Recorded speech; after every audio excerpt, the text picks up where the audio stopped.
Oi, gente. Estamos de volta aqui às histórias do velho do ETS, falando do nosso médium Arigó. Como vimos, o nosso amigo médium havia sido liberado e, em liberdade provisória, ele voltou para casa e teve alguns dias um pouquinho mais tranquilo. Mas ele tinha uma necessidade de voltar ao centro espírita. Quando ele voltou, ele passou a arrastar novamente multidões para lá. E não era segredo para ninguém que ele havia retornado para suas atividades. A polícia fingia ignorar essa nova safra de pacientes que procuravam o médium, enquanto o tribunal procurava uma solução definitiva para o caso. O juiz Imesi logo percebeu o quanto era temerosa essa decisão que ele tinha pela frente. Quando ele estudou o caso, ele compreendeu que aquilo estava além dos casos de justiça convencional. Os fatos o haviam convencido de que aquele não era um caso comum de polícia. Mas a lei não deixava dúvida de que o médium estava fazendo algo errado.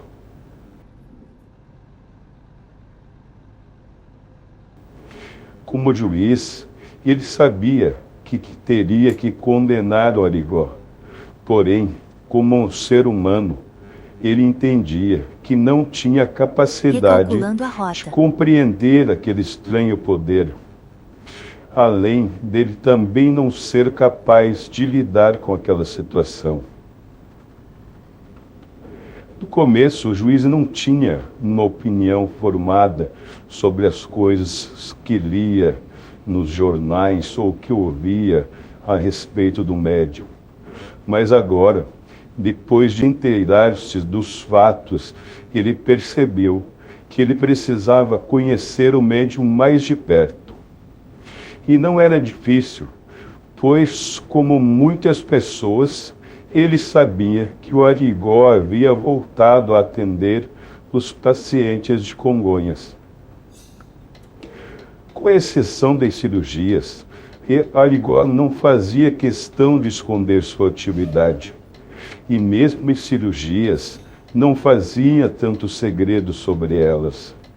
Ele tentava explicar que não desejava contrariar as autoridades com o seu trabalho. Acontece que ele simplesmente não tinha escolha.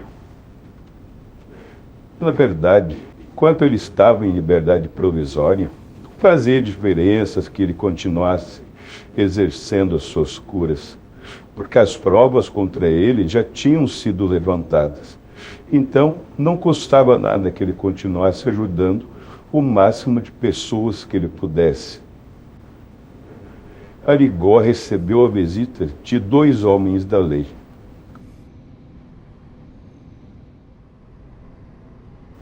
Ele não sabia exatamente quem eram essas pessoas, mas não se negou a permitir-lhes que acompanhassem os trabalhos e percebessem como ele tratava os pacientes, sem lhes trazer nenhum prejuízo à saúde. Ele não sabia que entre os 2 homens estava o juiz Imesi e um advogado da região que não tinha nada a ver com o caso.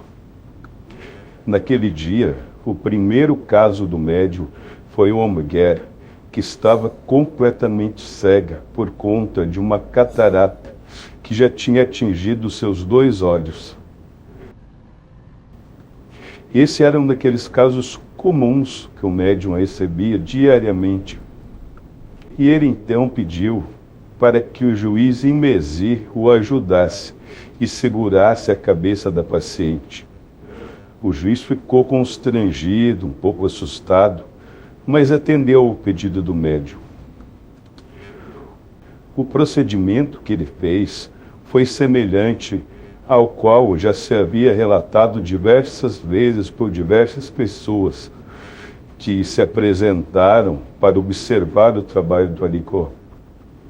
O juiz e o advogado ficaram perplexos de verem aquilo acontecendo-lhe bem diante dos seus olhos.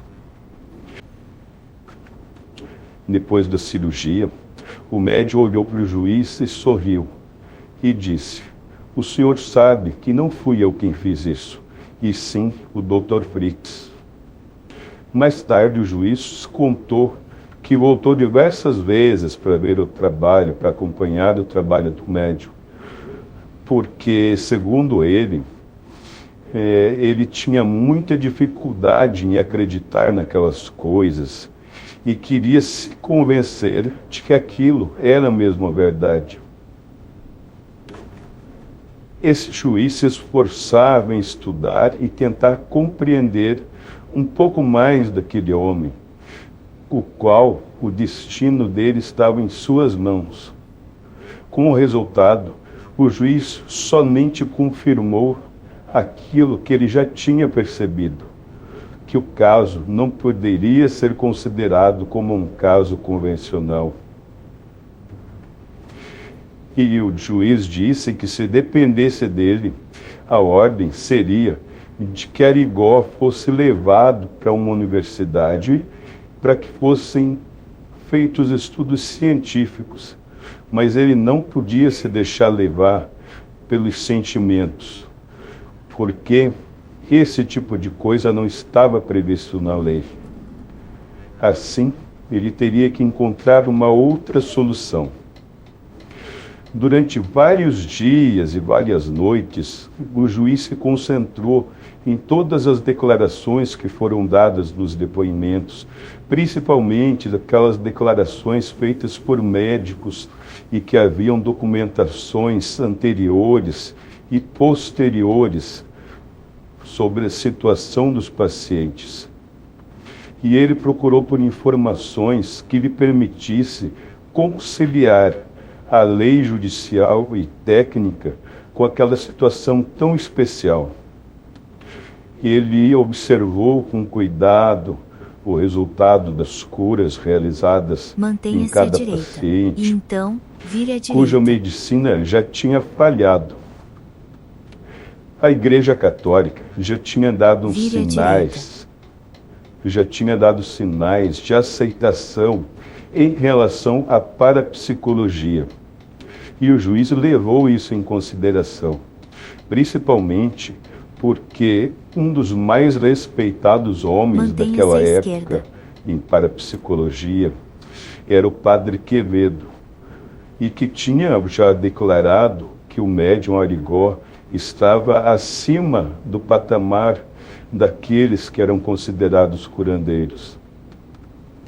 O juiz tinha consciência de que o médium estava realizando um trabalho para o qual não tinha habilitação, que era a medicina. Mas, ao mesmo tempo, ele compreendia que o médium não era um criminoso, pelo menos não um criminoso nos termos comuns. Naquela situação, o que poderia ser considerado crime não era aquele exercido contra as pessoas, mas aquele que era exercido contra a estrutura da instituição da medicina. Porque entre os milhares de tratamentos realizados pelo médium, não se encontrava nenhum testemunho que implicasse a Arigó qualquer dano contra alguém. Nem mesmo pesava contra ele qualquer prova de que alguém tivesse sido enganado ou extorquido por ele.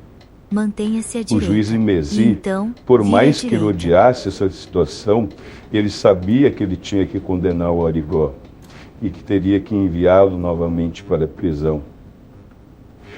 Mas ele foi o juiz que se deu ao extremo trabalho de pesquisar o caso. Mas mesmo assim, ele não podia deixar de cumprir a lei, que era muito específica, era objetiva. A única coisa que restava fazer era encontrar formas de tornar aquela pena mais branda. Mas isso é uma coisa que nós Chegamos vamos ao ver na fim da nossa viagem. próxima viagem. Por enquanto, nós vamos ficando por aqui com a nossa história do velho. Beijo do velho do ETS.